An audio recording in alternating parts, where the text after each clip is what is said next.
करने की साजिश की गई थी। आपको बता दें कि उसी जगह पर हमारी टीम लगातार एक जानकारी आप तक पहुंचा रही है। इसी को लेकर हमने एक रिपोर्ट तैयार की, आप उस रिपोर्ट को देखिए। हम इस वक्त कानपुर में उसी रेलवे ट्रैक के ठीक बगल में मौजूद हैं जहां पर यह साजिश रची गई कि जब रात के तकरीबन 8:30 बजे कालिंदी एक्सप्रेस इस पटरी से गुजरेगी तो उस ट्रेन को पलटा दिया जाए।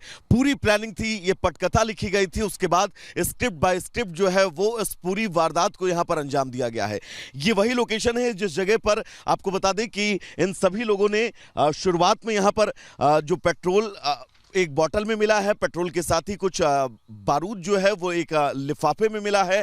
उसके साथ ही ये जगह अगर आपको हम दिखाएं तो यहाँ पर वो जो सिलेंडर है वो सिलेंडर रखा गया था इस स्पॉट पर वो सिलेंडर रखा गया था और 8:30 बजे का वक्त था जब कानपुर की तरफ से वो ट्रेन बहुत स्पीड में आ रही थी, जिसके बाद आगे उस ट्रेन के गाटर से सिलेंडर टकराता है और टकराते टकराते आप देखिएगा, अगर आप आगे बढ़ें तो आपको इन स्लीपर्स पर उन सिलेंडर के निशान जो है वो बिल्कुल साफ नजर आएंगे। आप ये देखिएगा, ये वो निशान है सिलेंडर का, जब सिलेंडर वहां से ट्रेन से टकराया और टकराते हुए वो तकरीबन यहां से 200 मीटर दूर आगे जाके गिरता है। अगर मेरे भी सीपी सिंह थोड़ा सा आगे बढ़े और आपको स्लीपर पर और निशान अगर हम आपको दिखाएं तो आप देखिएगा कि कैसे यहां पर लगातार सिलेंडर जो है वो टकराया। यहां पर भी आपको एक निशान जो है वो नजर आ रहा होगा और इस निशान को भी मार्क इस जगह पर किया गया है। थोड़ा सा और आगे बढ़ेंगे तो और भी ये निशान है, क्योंकि 200 मीटर दूर ये सिलेंडर जाकर गिरा। गनीमत ये रही कि अगर सिलेंडर ब्लास्ट हो जाता तो शायद बहुत बड़ी जनहानि जो है वो होती, क्योंकि बहुत सारे लोग कालिंदी एक्सप्रेस से जो है वो सफर करते हैं। उस सफर के बीच इस तरह की साजिश को जो है वो रचा गया। फिलहाल आपको बता दें एनआईए और एटीएस लगातार इस पूरे मामले पर जांच कर रही है। 100 से ज्यादा लोगों से पूछताछ हो चुकी है और साथ ही 10 से 12 लोग बताए जा रहे हैं कि अब तक हिरासत में लिए गए हैं। लगातार जो बड़े अधिकारी हैं वो भी यहां पर पहुंच रहे हैं और इस पूरी लोकेशन की यहां पर जो है वो छानबीन कर रहे हैं। ये एक स्पॉट और आप देखिएगा, ये सिलेंडर यहां पर भी टकराया और इस स्पॉट को भी सर्कल किया गया है और यहां से टकराने के बाद वो सिलेंडर जो है वो इस स्पॉट पर गिरता है और उस सिलेंडर की तस्वीर भी हमने आपको दिखाई थी कि किस तरह से वो डैमेज होकर बिल्कुल पिचक गया था। बस गनीमत ये रही कि वो सिलेंडर ब्लास्ट नहीं हुआ, नहीं तो बहुत बड़ा हादसा हो सकता था। फिलहाल अब इस पूरे मामले की जांच जो है वो चल रही है, उच्च स्तरीय जांच है कि आखिर इस साजिश में किसका हाथ है। उन सभी तक पहुंचने के लिए कानपुर के आसपास के इस पूरे लोकेशन के आसपास के 200 से ज्यादा सीसीटीवी फुटेज जो है वो खंगाले जा रहे हैं और हर मुमकिन कोशिश यही कर रही है टीम कि जल्द से जल्द उन सभी लोगों तक पहुंचा जाए जिन्होंने इस बड़ी साजिश को अंजाम दिया है। तो सवाल कई है कि आखिर बार बार साजिश का एक ही पैटर्न रिपीट क्यों हो रहा है। आईएसएस खुरासान से जब से कनेक्शन आए तब से जो जांच एजेंसियां हर एंगल से बारीकी से इस पूरे मामले की जांच कर रही हैं और इस बीच बड़ी जानकारी ये मिल रही है कि एक हिस्ट्री शीटर था जो कि उस इलाके में रुका भी था और उसके बाद से उसको ट्रेस नहीं किया जा सका है। कानपुर ट्रेन डिरेल साजिश से ये इस वक्त की सबसे बड़ी खबर हम आपको बता रहे हैं। जो हिस्ट्री शीटर था उसको लेकर, हिस्ट्री शीटर शाहरुख को लेकर अब एजेंसियां उसे तलाश रही हैं। वो रडार पर है इस वक्त, क्योंकि जानकारी ये मिल रही कि पास के ही गांव में वो रुका था और घटना के बाद से ये हिस्ट्री शीटर फरार है, ये अपडेट मिल रहा है। और सीधे ग्राउंड जीरो पर चलेंगे। वैभव हमारे साथ जुड़ गए हैं ग्राउंड जीरो से, उनके पास चलेंगे। वैभव, देखिए अब जांच एजेंसियां जो है जानकारी जुटाने की कोशिश कर रही हैं। जानकारी मिली है कि ढाबे वाले से भी पूछताछ हुई है, क्या अपडेट?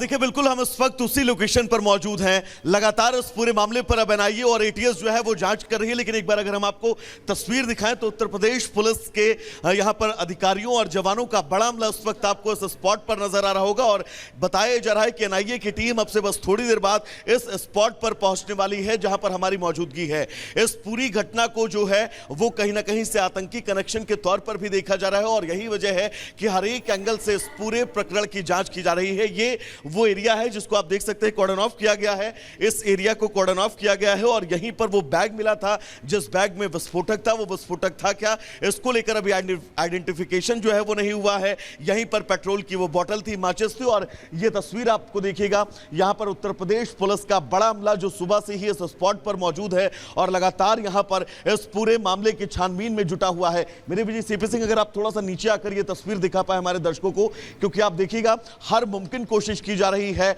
हर एक पहलू को खंगाला जा रहा है कि इस पूरे प्रकरण में कहां तक इसके तार जुड़ते हैं। आतंकी साजिश को लेकर जो लगातार बातें निकलकर सामने आ रही हैं, उस एंगल से भी अब एनआईए और एटीएस इस पूरे प्रकरण की जांच करती हुई नजर आएगी। और जैसा कि जानकारी यह भी आ रही है कि एक शाहरुख नाम का शख्स जो हिस्ट्री शीटर है वो इस इलाके में ही रुका था, उसको लेकर भी जांच हो रही है। लेकिन अगर तस्वीर हम आपको दिखाएं, क्योंकि ये वो स्पॉट था जिस स्पॉट पर सिलेंडर जो है वो रखा गया था, और इस स्पॉट पर आप देखिएगा सबसे पहले इसी जगह पर वो सिलेंडर जो है वो रखा गया था, लेकिन उसको इस कंक्रीट को हटाकर बहुत गहराई में नहीं गाड़ा गया था, नहीं तो यहां पर कोई बड़ा हादसा जो है वो हो सकता था।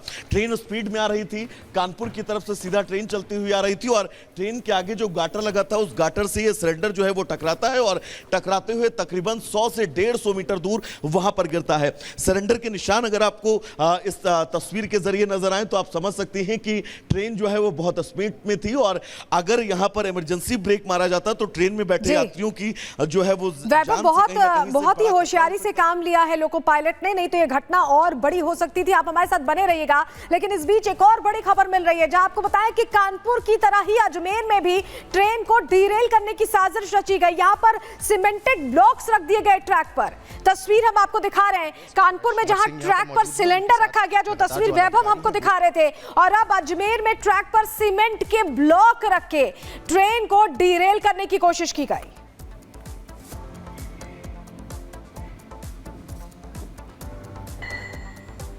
इन्हीं अज्ञात शरारती तत्वों ने पटरी पर 2 सीमेंट के जो है कंक्रीट ब्लॉक्स रखकर ट्रेन को जो है क्षतिग्रस्त करने, डीरेल करने के उद्देश्य से जो है उन्होंने 2 ब्लॉक्स रखे थे, जिनको जनानी भी ट्रेन तोड़ती हुई उन ब्लॉक्स को निकल गई, जिस पर सूचना उन्होंने हमें दी है। बाद में इस पर मुकदमा दर्ज कर लिया गया है 173/24, 150, 152 रेलवे एक्ट और 3 PDP एक्ट में। SHOs उच्च अधिकारी मौके पे हैं, बाकी टीमें गठित कर दी गई हैं इन शरारती तत्वों का पता करने के लिए। पता लगता है शीघ्र गिरफ्तारी भी की जाएगी। तो सवाल यही कि आखिर अजमेर डीरेल साजिश भी किसकी है? मालगाड़ी को डीरेल करने की साजिश रची गई। देखिए, बड़े बड़े जो सीमेंटेड ब्लॉक्स थे वो वहां पर रखे गए थे। 2 सीमेंट ब्लॉक मिले रेलवे ट्रैक पर, 2 जगह पर ये सीमेंट ब्लॉक रखे गए। सीमेंट के ब्लॉक से मालगाड़ी टकराती है, यानी कि सीमेंट के ब्लॉक जो रखे गए थे उससे मालगाड़ी टकराती है। टक्कर से मालगाड़ी के इंजन को नुकसान पहुंचा, लेकिन बड़ा हादसा होते होते टल गया। रविवार की रात को 10:36 की यह घटना बताई जा रही है, जब मालगाड़ी इन सीमेंट के ब्लॉक से टकराती है। पुलिस ने रेल हादसे पर फिलहाल FIR दर्ज कर ली है और जांच की जा रही है। हादसे की जांच के लिए एक टीम बनाई गई है और हर एंगल से इसकी जांच की जा रही है कि आखिर डीरेल करने की साजिश किसकी है। पल पल खबर पर नजर रहेगी। यहाँ रुकेंगे, छोटे से ब्रेक के लिए लौटते हैं फौरन।